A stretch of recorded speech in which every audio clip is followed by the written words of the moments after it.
5 তারিখ সকালে দুপুরের দিকে অনুমান দুপুরবেলার দিকে আমরা একটা সংবাদ পাই যে মাজারে একটা লাশ পাওয়া গেছে। সেখানে গিয়ে আমরা আমাদের ফরেনসিক ফিঙ্গারপ্রিন্টের মাধ্যমে আমরা যাচাই করার চেষ্টা করি, কিন্তু তার লাশের কন্ডিশন আসলে ফিঙ্গারপ্রিন্ট নেওয়ার মতো না থাকায় আমরা সেটা সম্ভব হয়নি। কিন্তু প্রথমে চেতনানাশক ঔষধ খাইয়ে অজ্ঞান, এরপরে খুন করে লাশ ফেলে দেয় পুকুরে এবং তার কাছ থেকে ছিনিয়ে নেয় তার একমাত্র সম্বল ভ্যান গাড়িটি। এমন একটি মর্মান্তিক ঘটনা ঘটে গেছে বাগেরহাটের খানজাহান আলী মাজারে এবং হত্যাকাণ্ডের পরে আসামি সেখান থেকে পালিয়ে গিয়ে ঢাকা অবৈধ মেয়ে নিয়ে বসবাস করা শুরু করে। ঘটনাটি পিবিআইয়ের হাতে আসার পরে সেখান থেকে তাকে ধরে নিয়ে আসা হয়। মর্মান্তিক এমন একটি ঘটনা নিয়ে আজকে ভিডিওতে আসছি আমি লুৎফর রহমান গাজী। যদি ভিডিওটা ভালো লাগে থাকে অবশ্যই লাইক করবেন, আমাদের সঙ্গে থাকবেন।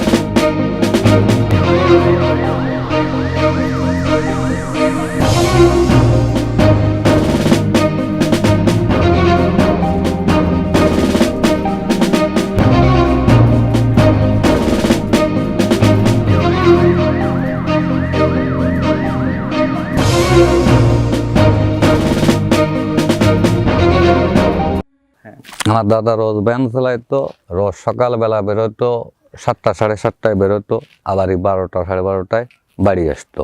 4টের দিকে আমার বৌদি সাইনবোর্ড গেছে, সাইনবোর্ড গেলি পরে তার সঙ্গে দেখা হয়েছে। দেখা হলি একটু কথাবার্তা হয়েছে। সে আবার বৌদি গেছে ডাক্তারখানায়। আচ্ছা আচ্ছা, ডাক্তারখানায় গেলি পরে ওখান তো দেখায় একটু কথাবার্তা বলিছে। সে দাদা বাড়ি বলিছে ভাড়া ভত্তর কম। আমারে ফোন দিয়ে কইছে তোমার দাদা কি বকুলতলা আছে নাকি? আমি তো দোকান বকুলতলা। আমি না বকুলতলা তো দেই না। যত তোর চেনা জানা 2-4 জন যারা রোডে গাড়ে থাকে তাদের একটু গুনে গুনে ফোন দিছি যে কারুর সঙ্গে কোথাও কোনো কায়দায় দেখা হয়েছে নাকি, যে অমুক জায়গা যাতেছে বা অমুক জায়গা দেখছি, এরকম যে কয়জনের কাছে জিজ্ঞাসা করলাম কেউ দেখেনি। আসার পরে পরের দিন হচ্ছে শুক্রবার।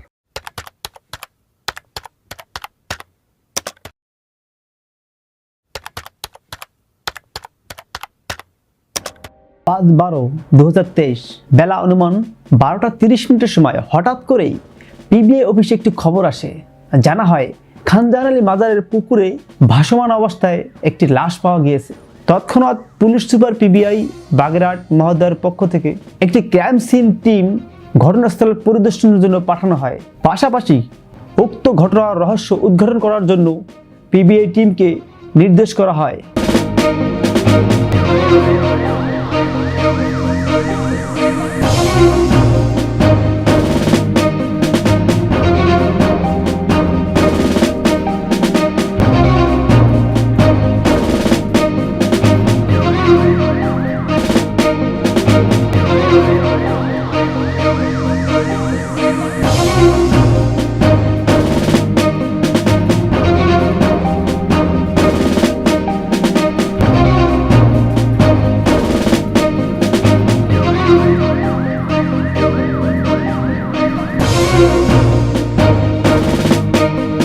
পাঁচ তারিখ সকালে দুপুরের দিকে অনুমান দুপুরবেলার দিকে আমরা একটা সংবাদ পাই যে মাজারে একটা লাশ পাওয়া গেছে।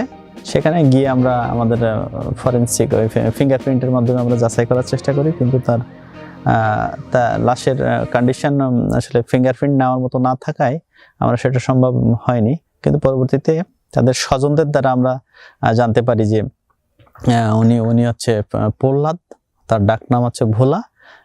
উনি ভ্যান চালক ছিলেন, দুপুরবেলা ভ্যান নিয়ে বেরোইছিলেন। বের হওয়ার পরে উনি আর বাসায় ফিরে আসেননি। আর বিকেল বেলা খুঁজিনি, 4 দিনের দিন বিকেল বেলা খুঁজিনি, কিন্তু 5 দিনের দিন মোটামুটি 12টার দিকে সংবাদ পাচ্ছি। আমার একটু ফোন করে বকুলতলা নিয়েছে। বকুলতলা নেওয়ার পরে একজনে নিয়ে আইছে ফোন নিয়ে আসলি পরে সে ফোনে দেখাইছে। ফোনে দেখে আমি ভালো একটা করতে পারতেছি না, মানে পোশাক আশাক একটা পোশাকে আমি খুব চিনতে পারতেছি। তারপরও তো মানে জলে ভিজেনো ওই অবস্থায় আমি ভালো করতে পারিনি। ওখানতে আবার চলে আসি ওই ফোন নিয়ে বাড়ি নিয়ে আসলি বৌদিকে দেখালি পরে তার যে 3টে পোশাক দুটো তো স্পষ্ট দেখা যাচ্ছে, একটা সোয়েটার আর একটা হচ্ছে শার্ট। এই দুটো একদম অ্যাকুরেট ভাবে সে চিনতে পারিছে।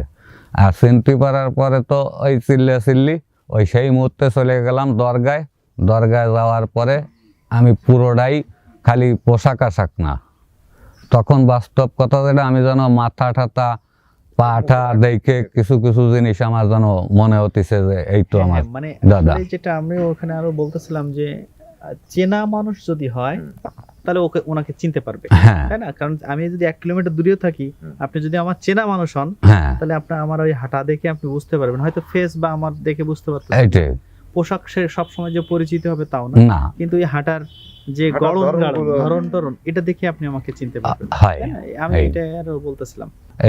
ওইভাবে লাশ পালাম, পাইয়ে তো ওই থলাম, পরের দিনকে নিয়ে আসলাম পোস্টমর্টম করে।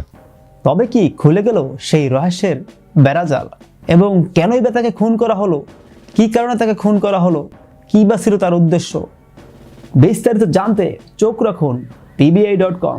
কয়েক ঘন্টার মধ্যেই উদ্ঘাটন করা হয় এই মামলার রহস্য। আসামি যতই চালাক হোক না কেন, অপরাধীর গন্ধ ঠিকই বের করে দেবে অপরাধীকে। সিসিটিভি ফুটেজ এবং তথ্য প্রযুক্তি ব্যবহার করে জানা যায় যে আসামি এই মুহূর্তে ঢাকায় একটি 4তলা বাড়িতে অবস্থান করছে, এবং তৎক্ষণাৎ পিবিআই টিম তাকে ধরার জন্য ঢাকার দিকে রওনা করে। সেখান থেকেই তাকে ধরে নিয়ে আসে পিবিআই টিম।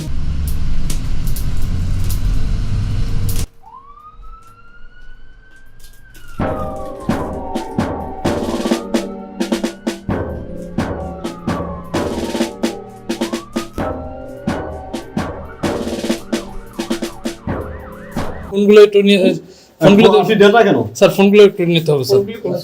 তোমার নাম কি? আমি সদাই। আর তোমার তোমার তোমার পিতার নাম কি? মালিক। ছাড় গায়ে দেন। তোমার গ্রাম কোন জায়গা? গ্রাম। ওটা সারাটার নাম বুঝলি? সারাগো। ও আচ্ছা, তোমার থানা কোনটা? চিতলমারি। আর জেলা? বাগেরহাট। আচ্ছা, এখানে আসতে কবে? এখানে আছে কয়দিন আছে? 3-4 দিন। 3-4 দিন। চাকরি করে এখানে আপা এই সেটটা কি আপনার? এই যে এই সেটটা ধরেন, আপনি ধরেন, এই সেটটা আপনার? সিমটা আপনার, সেটা আপনার না? সেটা আপনি পাইছেন কোথায়? হাজবেন্ড দিছে? কবে দিছে আপনার হাজবেন্ড? এখানে অ্যাড্রেস আসছিল না, পরে মানে না কবে দিছে, কবে আপনাকে? আজকে বলছে আর কি। আজকে দিছে? ও আচ্ছা আচ্ছা, ঠিক আছে, তো বলবেন তো এটা, ঠিক আছে। আর আপনার সাথে বিয়ে হয়েছে কবে? 23 তারিখে। কোথায় কোথায় বিয়ে হয়েছে? ঠিক আছে আপা। পার্টনারের কাছে আছে। আচ্ছা, গাড়িটা ঢাকায় নেই তো? না। ঢাকায় আছে? না স্যার। গাড়ি এখন কই আছে? বাগেরহাটে আছে? গাড়ি আছে চিতলমারি পাটগাছি ওখানে। পাটগাছি। ওখানে কার কাছে আছে দোকানে? শামসুর। পুরা নাম বলো।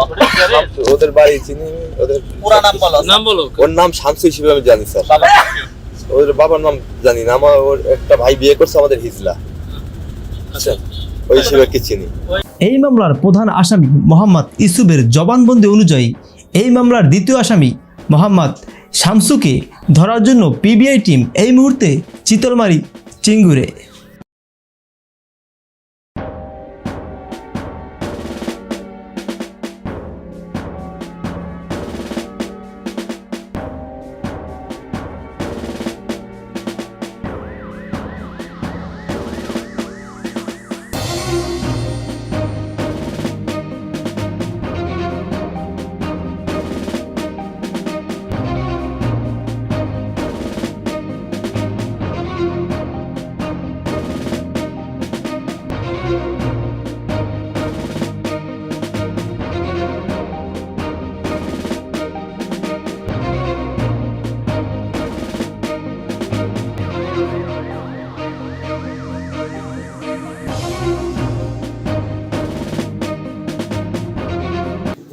তারিখ 29/11/2000 টাকা ধার নিয়ে সাথে বলে যে কালকে যে কোনো কিছু করে হোক একটা কাজে যেতে হবে, একটা কাজ করতে হবে। আমরা আচ্ছা ঠিক আছে, সকালবেলা তাহলে অমুক জায়গায় থাকবা।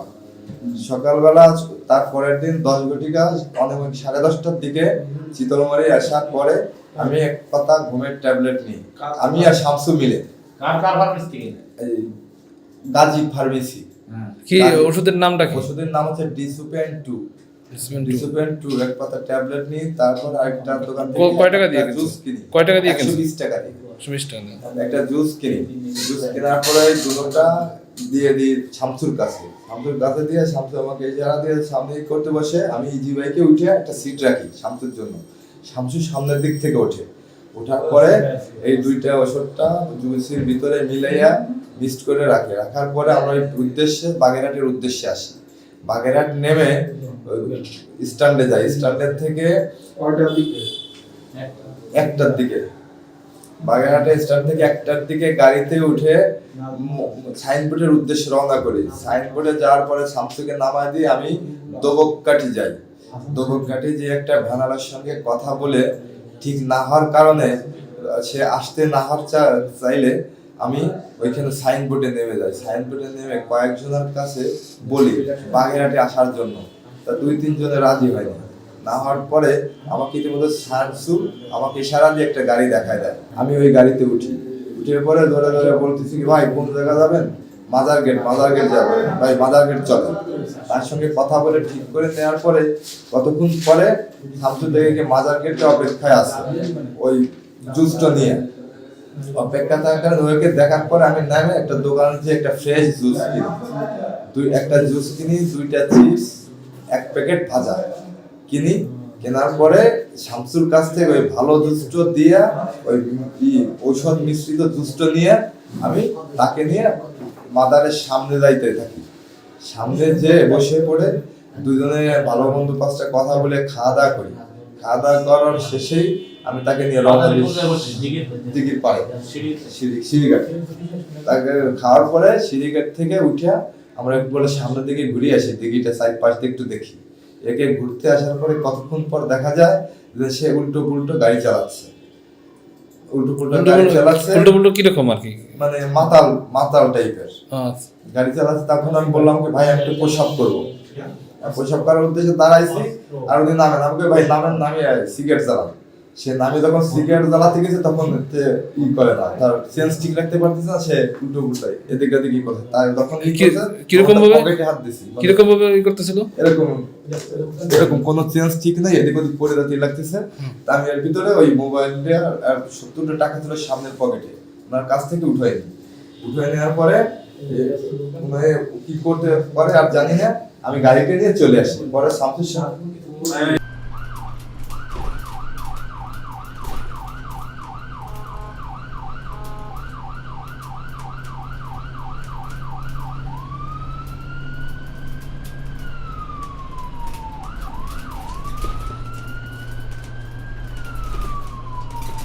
মাত্র ৬,০০০ টাকার জন্য, সামান্য একটা ভ্যান গাড়ির জন্য এভাবেই শেষ করে দেওয়া হলো একটা জীবনকে।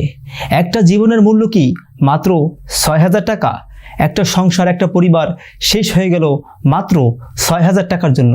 আপনার এলাকায় ঘটে যাওয়া এই ধরনের কোনো ঘটনা থাকলে আমাদেরকে জানাতে পারেন আমাদের জিমেইল অ্যাকাউন্টে। যদি ভিডিওটা ভালো লাগে থাকে অবশ্যই একটা লাইক করবেন।